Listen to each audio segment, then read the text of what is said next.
मंच का बड़ी कुशलता से संचालन कर रहे हैं, गति दे रहे हैं आदरणीय सत्येंद्र जी आर्य।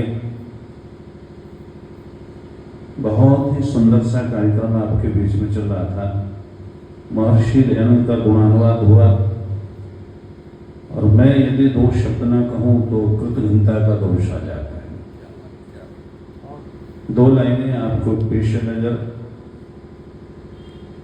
आसमान से उतरकर फरिश्ते जब जमीन पर घूमते होंगे, आसमान से उतरकर फरिश्ते जब जमीन पर घूमते होंगे, पड़े होंगे दयानंद जहां कदम तेरे जब वो चूमते होंगे।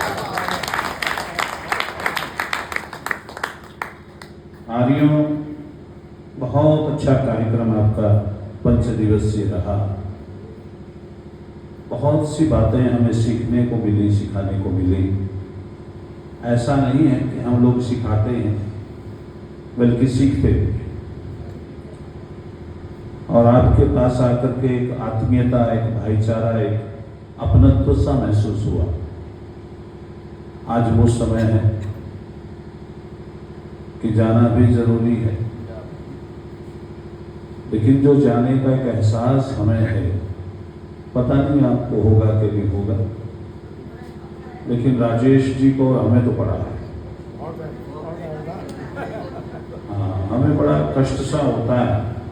ऐसा लग रहा था जैसे घर से दूर होते हुए भी घर में कोई दिक्कत, कोई परेशानी।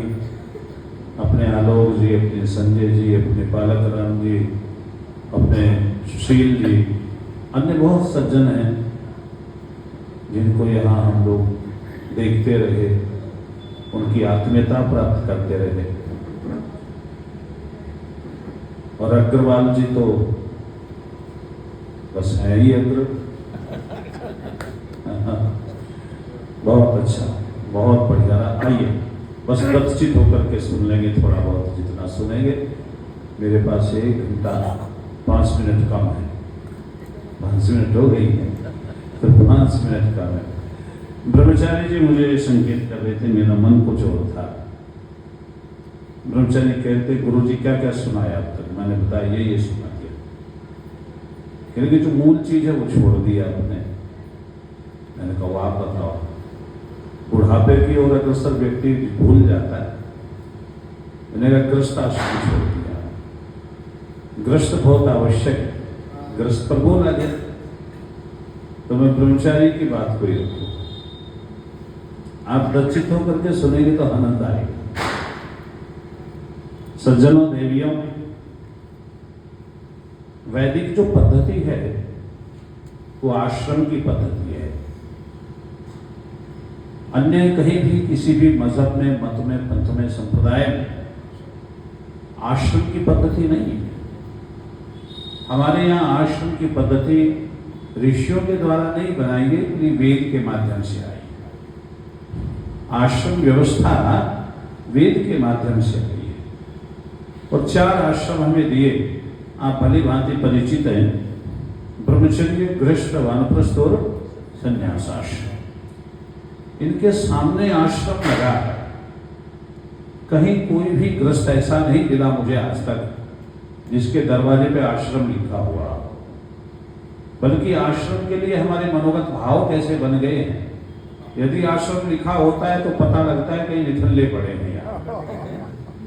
उन लोगों के लिए आश्रम है जो कुछ करते धरते नहीं, बाबा जी बन गए हैं, फकीर हो गए हैं, और वह आश्रम में नहीं। किनका आश्रम है? क्यों जी? ये नागों का आश्रम है, ये नाथों का आश्रम है, ये कनफाड़ों का आश्रम है। पता नहीं कितने आश्रम दुनिया में हो गए, और आश्रम की जो सही स्थिति है वो नहीं है। वैदिक सभ्यता, वैदिक संस्कृति ये कहती है कि व्यक्ति को एक पल के लिए भी बिना परिश्रम के नहीं रहना है, बिना कर्म किए नहीं रहना है। ये हमारी संस्कृति कहती है, अन्यों की संस्कृति नहीं कहती है। लेकिन